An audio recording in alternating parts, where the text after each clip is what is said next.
It sounds to me you got precisely the reaction you wanted by wearing that hat. I didn't want a reaction. You wanted a reaction. No. You knew there was going to be a reaction. I knew there was going to be a reaction, but I'm just living my life day by day, doing what I feel and what the Spirit calls upon me to do. But it also opens up this dialogue that you're not apologizing, because everybody else, when they make a statement like that, they end up apologizing because they're so worried about what people say on social media. Well, you know why? You know why when I went to visit him the first time, right after the election. Yeah, and I took the tweets down and everything. Yeah. Because I was drugged the fuck out, bro. I was drugged out. I was on opioids. 2 days after I got off of opioids, and I was addicted to opioids, 2 days I got off of opioids, I'm in the hospital, right? I'm taking hey, everyone listen to this, please.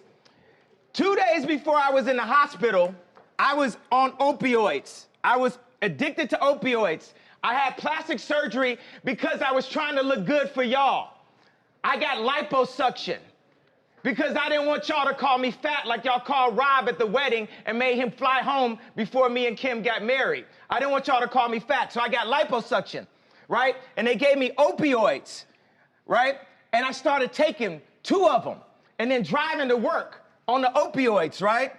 Then my boy, and I'd always ask my boy, you know, to hand me if it's, you know, we on tour, give me some weed, blah, blah, blah. So he had to go give me the opioids. And there was talks amongst my camp, like, Ye's popping pills, right? So when he handed this to me, he said, you know this is used to kill genius, right? So I didn't take it. 2 days later, I'm in the hospital. I was taking 2 pills a day at that time. When I left the hospital, how many pills you think I was given? 7. I went from taking 2 pills to taking 7. So the reason why I denounced, why I dropped those tweets and everything, because I was drugged the fuck out, bro. And I'm not drugged out. These pills that they want me to take 3 of a day, I take 1 a week, maybe 2 a week. Y'all had me scared of myself, of my vision. So I took some pills so I wouldn't go to the hospital and prove everyone right.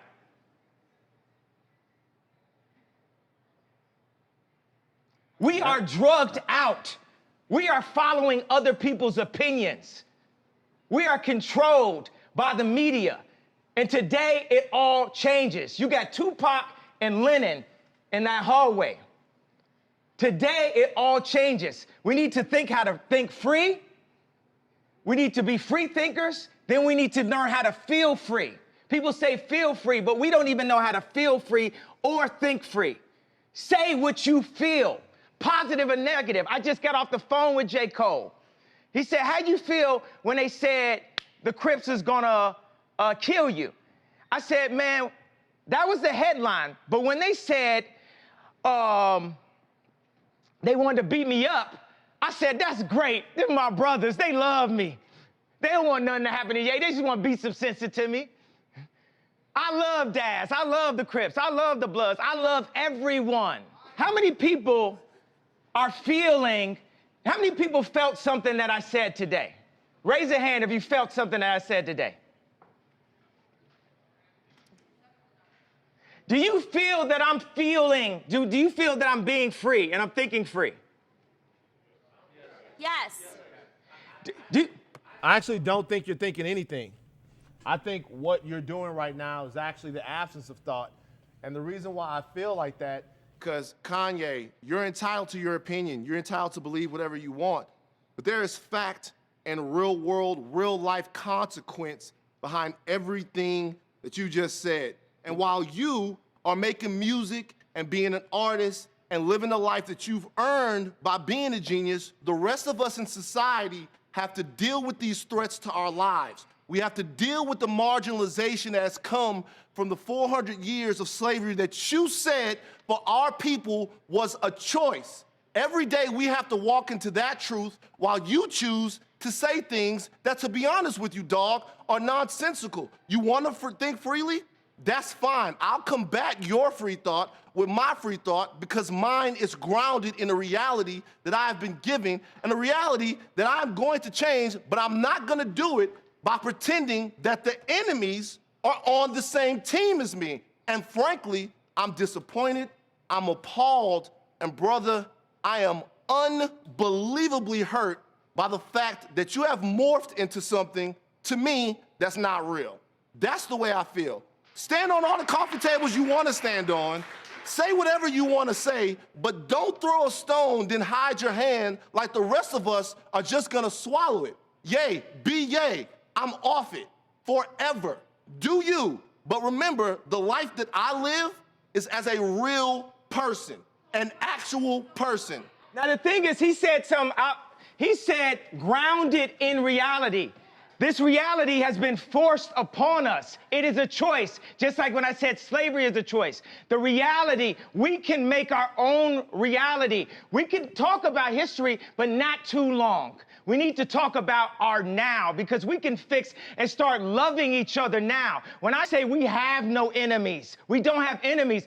Black people have a tendency to focus and march when a white person kills a black person or wears a hat, but when it's 700 kids being killed in Chicago, it's okay. It's okay for blacks to kill blacks. But if it's a white thing... I don't think anybody's saying that's okay. There's been more focus and more marches that is a lie. About don't whites killing blacks than kids in Chicago killing each other. That's a lie. There are black people working... There are no marches. 90% of black people getting killed are killed by other blacks. No, that's a fact. The black homicide rate is a fact. That is a fact. Black on black crime is a fact. But there are black people. Okay, wait a second. Now this is a problem. Wait a second. We have to. You're too far. You have to be closer to me. I'm here right now. There are black people working every single day. Brother, don't scream because it will make us look. Crazy. I don't care how we look in front of this. You're talking some bullshit. No, when you scream, this is what I'm saying. when you scream and you don't talk, it doesn't look right. Let me just say something. Let me impart this upon you. Okay, this is a perfect example of what I'm talking about, because these are two different versions of somebody else's truth. This is two different versions of somebody else's truth. So he gets up and he's talking slavery, right? Okay, I'm not enslaved, so that it's like I don't mean to insult his reality. No, Kanye, come on over. I just wanted to give him a hug.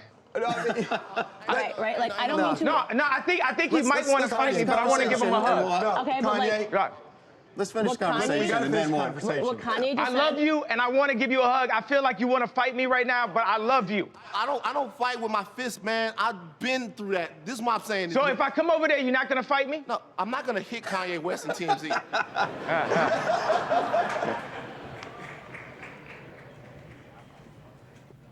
Bro, you got to be responsible, man. Bro, I'm sorry I hurt you. You got to be responsible, dog. I'm sorry I hurt you, bro. Your voice is too big. You got to be responsible. I'm sorry I hurt you, bro. I love you, bro. I'm sorry I hurt you with my words, bro. I love you, bro. Responsible, man. Bro, you gotta be responsible. I didn't mean to say things that hurt you. I didn't mean to wear the hat out the blue and shock so many people and not give them a way out of the pain. I understand that gave him pain, that made him see pain. But guess what? When I went into the hospital. We're now in the hospital. TMZ is the hospital to fix the world.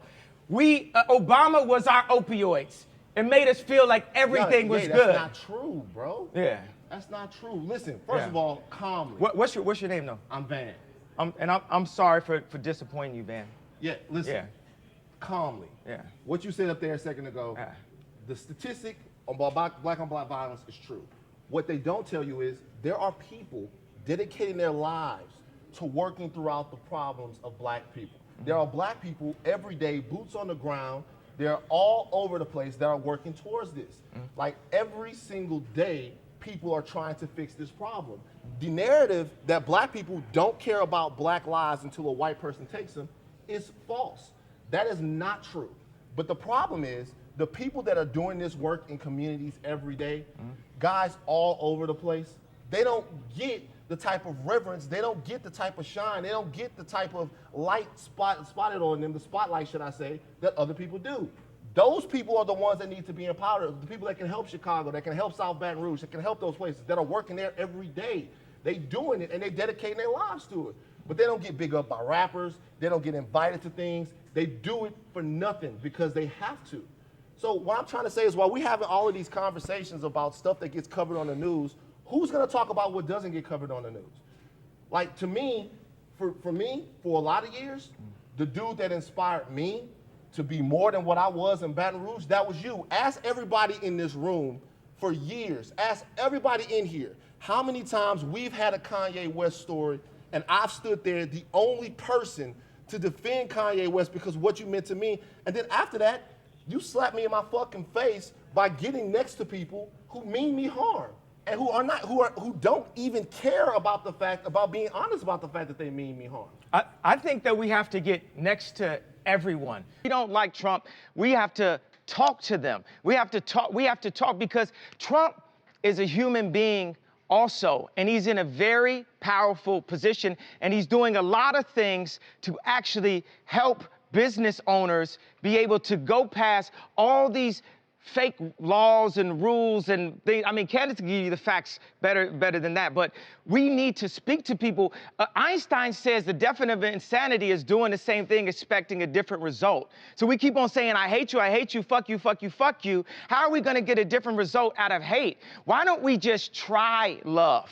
Why don't we just try love? Why can't it be okay for an influential rapper in the black community to go up to the president and talk to him about how we can make a change one by one? We have the resources for a peaceful world. I believe that Kim Jong-un didn't believe that Obama was crazy enough to come at him.